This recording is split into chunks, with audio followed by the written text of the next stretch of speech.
away, Alvin. So joining today is none other than Miss Gabbi, Garcia, and ayun nga, super excited na ba tayo to unbox the Xiaomi Redmi Note 13 Pro Plus 5G?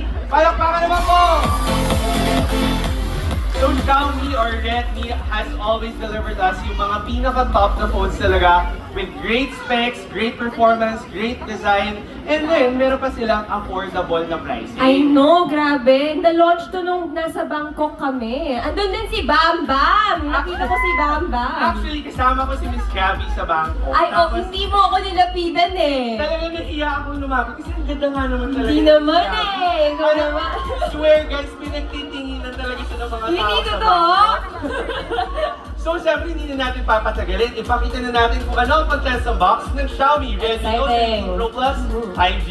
Yes. So, try muna natin syempre sa cover ng box. Nandiyan yung kanyang render, yung design, very iconic pagdating sa Xiaomi, yung white na box. And then, yung camera natin dito, ayan. Papamodel tayo konti. Tingnan natin yung cover niya. And then, ang makuha dito is yung tinatawag ko sa channel ko, sa mga videos ko, ito yung compartment. Dito nyo may kita yung mga documents na kailangan guys tinatago nyo.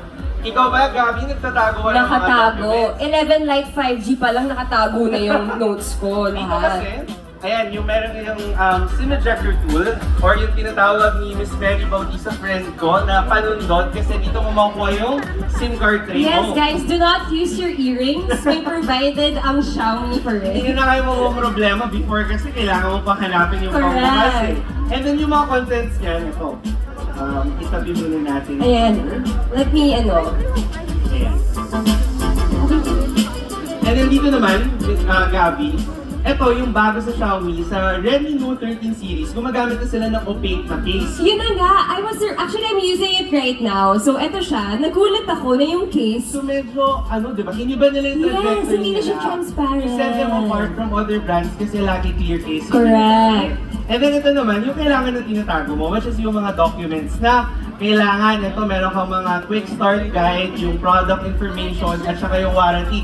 Itago nyo to, promise guys, plus yung receipt ha, para kapag nag-claim kayo ng warranty. Anyway, ito na yung inaabangan ng lahat, which is The phone! the Xiaomi Redmi Note 13 Pro Plus 5G. Yes. At ang maganda kasi na-appreciate ko when unboxing phones is yung packaging nila. Correct! For the Xiaomi kasi, yung iconic sa kanila, gumagamit sila ng paper cover para sa mga packages and dito nakalagay yung highlights ng yung phone. So mababasa mo dito, ayan yung mga magagandang things about this phone, which is yung kanyang 200 megapixel camera, yung mga kanyang display na mamaya discuss natin. So tanggalin ko yung plan. Wait lang! Excited na ba kayo i-reveal?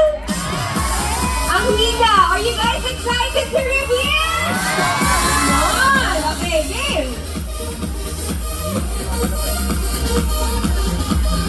Ayan! Wow!